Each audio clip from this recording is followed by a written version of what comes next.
ఓం శ్రీకృష్ణ పరబ్రహ్మణే నమః. ఓం శ్రీ పరమాత్మనే నమః. విషాదంలో పడ్డ అర్జునునికి ఆత్మజ్ఞానాన్ని బోధించిన తర్వాత నీ ధర్మకర్మ నీవు నిర్వర్తించాల్సిందే అని చాలా గట్టిగా కృష్ణ పరమాత్మ బోధించారు. అలా బోధిస్తూ నీవు భయపడ్డావని, కీర్తి పోగొట్టుకుంటున్నావని లోకం నిన్ను భీరుడు అంటారు, యుద్ధ భీరుడు అంటారు. అందుకొరకని చెప్పేసి నీవు నీ ధర్మకర్మ నిర్వర్తించాల్సిందని గట్టిగా చెప్పారు. అథచేత్వం యమం ధర్మ్యం సంగ్రామన్న కరిష్యసి అని బోధించారు. అంతేకాకుండా లోకులు దుర్భాషలు మాట్లాడతారనే విషయంలో అని కూడా చెప్పారు. అందుకే నీవు యుద్ధం చెయ్యి అని.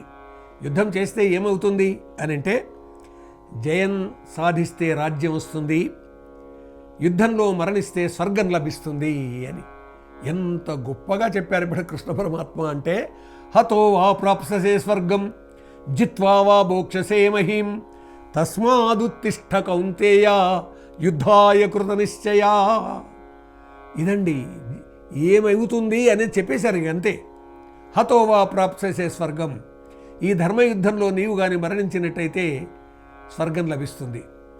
జిత్వా వా భోక్షసే మహీం, జయించావా ఈ రాజ్యం నీకు వచ్చేస్తుంది, నీ రాజ్యం నీకు వచ్చేస్తుంది. అంటే పాండురాజు సంపాదించినటువంటి రాజ్యం, కపట జూదంలో పోగొట్టుకున్నటువంటి రాజ్యం అర్ధభాగం నిజానికి వీళ్ళకు రావలసినటువంటిది. కానీ కపట జూదం కారణంగా 12 సంవత్సరాలు అరణ్యవాసం, 1 ఏడు అజ్ఞాతవాసం చేయాల్సి వచ్చిందండి. అది పరిస్థితి. దుర్యోధనుని దురాలోచన, శకుని, దుష్ట చతుష్టయం, దుర్యోధన, దుశ్శాసన, కర్ణ, శకుని అనబడే ఈ నలుగురి. కానీ అదే భారతంలో శిష్ట చతుష్టయం ఉంటుందండి. శ్రీకృష్ణుడు, భీష్ముడు, ధర్మరాజు, విదురుడు అండి.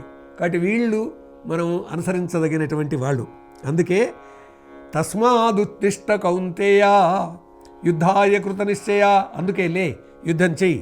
చచ్చిపోతే స్వర్గమబ్బును, జేము పొందితే రాజ్యసుఖములు, అందుకే యుద్ధంబు చేయగా నిశ్చయం మునరించి లేవో.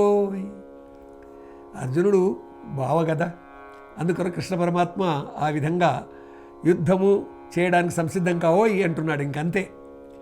మరణిస్తే స్వర్గం, జయిస్తే రాజ్యం, కాబట్టి నీవు సంసిద్ధం కా అని.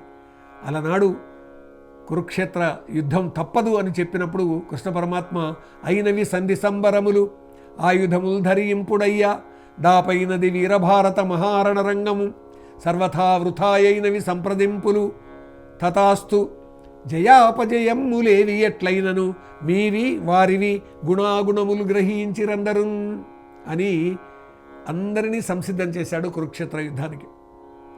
ద్రౌపది అయితే భుజాగ్రములు పొంగ పురోగమింతురో, ధ్వజాగ్రములు వంగ తిరోగమింతురో అనేటటువంటి విధంగా అందరిలో తన అభిప్రాయాన్ని చెప్పేసింది. అంతేకాకుండా తన కురులు ముడివేసుకోవాల్సినటువంటి స్థితి కూడా ప్రస్తావించింది. చేసేది ధర్మయుద్ధం అధార్మికులతోటి. కాబట్టి తప్పనిసరిగా చేయాల్సినటువంటి యుద్ధానికి సంసిద్ధమై వచ్చినటువంటి అర్జునుడు అంతా సంసిద్ధం చేసుకుని వచ్చి కూడా అక్కడ విషాదంతో కూలబడ్డాడు. అలాంటి అర్జునునికి ధర్మోపదేశం చేస్తున్నది గీత. ప్రపంచంలోని మానవుల్లో ఎవరైనా కానీ తాము చేసేటటువంటి ఏ విధి ఉందో, ఏ కర్తవ్యం ఉందో ఆ కర్తవ్యం నిర్వర్తించని అందరికీ కూడా ఈ గీతా ధర్మం వర్తిస్తుంది ఈ విధంగా బోధించాడు. అందుకే చెప్తారండి, నారాయణమూర్తి నరునికి చెప్పాడు, ఆ నరునికి కాదు నరులకు చెప్పాడు అని. కాబట్టి విశ్వమానవులకు బోధించినటువంటిది ఈ గీత అని మనం భావిద్దాం. విదేశీయుల దాడుల్లో ఈ తత్వం ఒకవేళ ప్రారంభంలో తెలిసి ఉంటే సరిహద్దుల్లో ఉన్నటువంటి రాజులు ఆ విధంగా ఎదుర్కోవడానికి సంసిద్ధమై ఉంటే భారతదేశం పారతంత్ర్యంలో పడేది కాదండి. గీతా ధర్మం అణువున దేశంలోని పిల్లకు తెలియాల్సినటువంటి అవసరం ఉందని తద్వారా మనం గ్రహించాల్సిన అవసరం ఉంది. ఇప్పటికీ కూడా గీతా ధర్మాన్ని అనుసరించడానికి ప్రతి భారతీయుడు పూనుకోవాల్సినటువంటి అవసరం ఉంది. ఇది గీత అందించేటటువంటి సందేశం. ఎత్ర యోగేశ్వర కృష్ణో ఎత్ర పార్థో ధనుర్ధరః తత్ర శ్రీః విజయో భూతిః ధ్రువా నీతిర్మతిర్మమ.